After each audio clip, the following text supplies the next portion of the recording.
Hello everyone, आप सभी का स्वागत है आपके अपने यूट्यूब चैनल रानीज वॉइस में। आज की वीडियो में हम डॉक्टर जोसेफ मर्फी के द्वारा लिखी गई अवचेतन मन की शक्ति का अध्याय नंबर 6 पढ़ेंगे। मानसिक चिकित्सा की व्यवहारिक तकनीकियाँ। इस अध्याय में हम सीखेंगे कि कैसे हम अपने मस्तिष्क का प्रयोग कर अपनी सभी समस्याओं का हल ढूंढ सकते हैं, सभी बीमारियों को खत्म कर सकते हैं।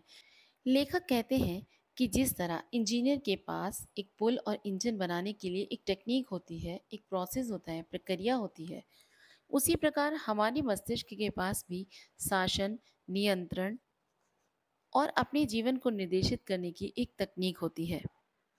कई तरह की तकनीकें और उपाय हैं जिनके द्वारा आपकी प्रार्थना को उत्तर मिलता है। उत्तर मिलने का एक विशिष्ट तरीका है और ये तरीका वैज्ञानिक है।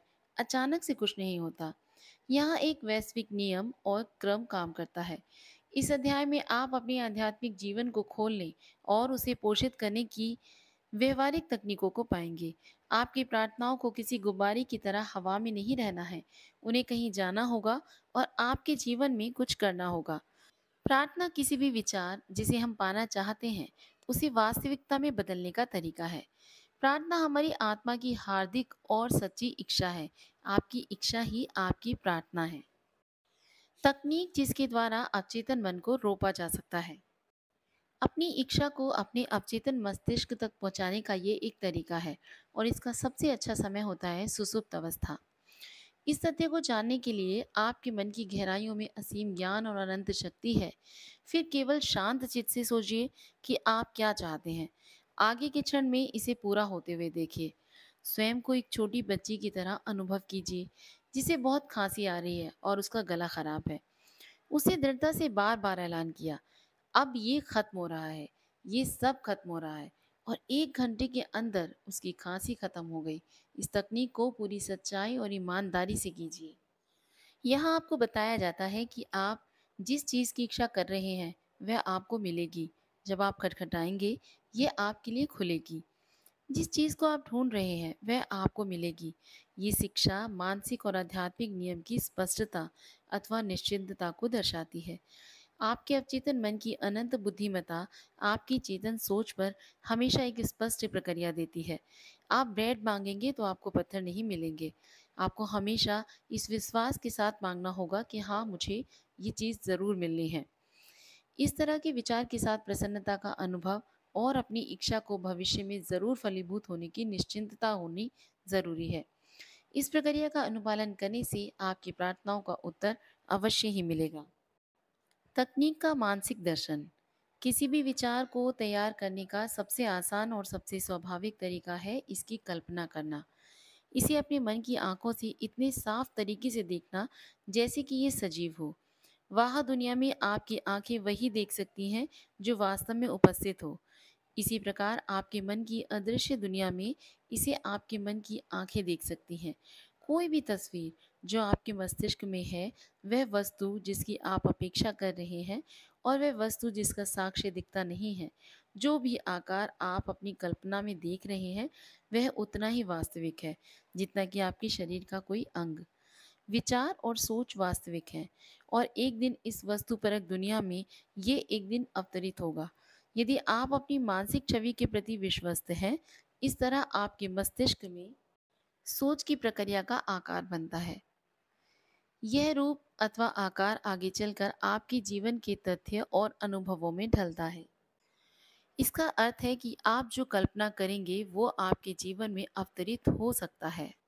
लेखक बताते हैं कि कई लोगों ने मानसिक छवि विधि का प्रयोग करके अपने कार्यों को पूर्ण किया है। वे बताते हैं कि लोग उन्हें पत्र के द्वारा बताते हैं कि किस तरह से उन्होंने मानसिक छवि विधि का प्रयोग करके अपनी संपत्तियों को बेचने में अप्रत्याशित सफलताएं प्राप्त की हैं। वे बताते हैं कि उन सभी को जिनका घर या संपत्ति बेचने के लिए है, उन्हें वो सुझाव देते हैं कि वे अपने मन में स्वयं को संतुष्ट करें। उनका उनके द्वारा निश्चित किया गया मूल्य सही है। फिर मैं दावा करता हूँ कि अनंत बुद्धिमत्ता उनके लिए वो खरीदार आकर्षित करेगी जो वाकई उस संपत्ति को पाना चाहते हैं और उससे प्यार करेंगे। इसमें उनकी समृद्धि बढ़ेगी। ऐसा करने के पश्चात मैं उन्हें सुझाव देता हूँ कि वे अपने मन को शांत करें, निश्चिंत और खुला छोड़ दें और उन्नीदी सोने की अवस्था में चले जाएं, जो सभी तरह के उपायों को निम्नतर कर देगी। फिर वे अपने हाथ में मकान की राशि के चेक की कल्पना करें, उस चेक में खुशी महसूस करें, उस चेक को धन्यवाद करें और अपने मन में बनी इस पूरी फिल्म को वास्तविकता का अनुभव करते हुए सो जाएं। उन्हें ऐसा दिखाना चाहिए कि मानो ऐसा वास्तव में हो गया है। अवचेतन मस्तिष्क को इसे एक छाप की तरह स्वीकार करेगा और अपने मन की गहराइयों की लहरों के द्वारा क्रेता और विक्रेता दोनों के पास ले आएगा। एक मानसिक छवि जिसे मन में बैठाया हुआ है और जिस पर पूर्ण विश्वास है, वो हमेशा होकर रहेगी। बोडाइन टेक्निक। प्रोफेसर चार्ल्स बोडाइन एक प्रतिभाशाली मानसिक चिकित्सक हैं जो अपनी मस्तिष्क को प्रभावित करने का सबसे अच्छा तरीका बताते हैं। उनिदी यानी कि सोने की अवस्था या वो अवस्था जिसमें सोने की अवस्था के आप करीब होते हैं। सोने की अवस्था उनिदी अवस्था में प्रयास सबसे कम करना पड़ता है। सोने की स्थिति में अवचेतन मस्तिष्क लेने अथवा प्राप्त करने की ज्यादा स्थिति में होता है। मान लीजिए आप अपनी विनाशकारी आदत से छुटकारा पाना चाहते हैं। एक आराम की स्थिति में आइए, अपने शरीर को शिथिल कीजिए और स्थिर हो जाइए। उनिदी अवस्था में आएं और सोने की स्थिति में शांति से धीमे धीमे लोरी की तरह बार बार कहें, मैं ऐसी आदत से पूरी तरह आज़ाद हूँ। समंजसता और मानसिक शांति सर्वोच्च है। उपयुक्त वाक्य को धीमे धीमे और प्रेम भाव के साथ सुबह शाम 5 से 10 मिनट तक कीजिए। जितनी बार आप दोहराते हैं, उसे भावनात्मक मूल्य बढ़ता है। यदि नकारात्मक आदत को दोहराने की इच्छा होती है, तो उपयुक्त सूत्र को अपने आप को जोर जोर से कहें। इसका अर्थ है आप अपने अवचेतन के विचार को स्वीकार करने के लिए प्रेरित कर रहे हैं और इसके बाद उपचार होने लगता है। आपको धन्यवाद की तकनीक। यहाँ पर लेखक एक व्यक्ति के विषय में बताते हैं जिनका नाम था ब्रोक, जिनकी आर्थिक स्थिति बहुत ही खराब थी। किस तरह से ब्रोक ने अपनी आर्थिक स्थिति को सुधारा। उन्होंने करीब 3 सप्ताह तक सुबह शाम निम्नलिखित शब्दों को दोहराया, मेरे धन के लिए धन्यवाद परमपिता। बहुत आराम और शांतिपूर्ण ढंग से तब तक दोहराया जब तक उनके मन को कृतज्ञता के भाव ने पूरी तरह ढक नहीं लिया। उन्होंने कल्पना की कि वो अपने अंदर की अनंत शक्ति और बुद्धिमता से ये संबोधित कर रहे हैं, ये जानते हुए भी कि वे रचनात्मक बुद्धिमता अथवा अनंत मन को देख नहीं सकते हैं। वे इसे अपनी आध्यात्मिक अनुभूति के अंदर की आंखों से देख रहे थे। जब कभी डर, कभी गरीबी और हताशा का विचार उनके मन में आया, तो वे धन्यवाद परमपिता जितनी बार हो सकता था कहते रहे। उन्हें ज्ञात था कि जितना भी वो धन्यवाद का नजरिया अपनाएंगे, वे अपने मन को धन संपत्ति के लिए तैयार करेंगे और वैसा ही हुआ। उनके प्रार्थना करने का क्रम बहुत दिलचस्प था। उपयुक्त तरीके से प्रार्थना करने के बाद वे अपने एक पूर्व कर्मचारी से सड़क पर मिले, जिसे उन्होंने पिछले 20 वर्ष से नहीं देखा था। उस व्यक्ति ने उन्हें बहुत आकर्षक पद का प्रस्ताव दिया और उन्हें 500 पाउंड कुछ समय के लिए उधार दे दिए। आज श्रीमान ब्रॉक उस कंपनी में वाइस प्रेसिडेंट हैं।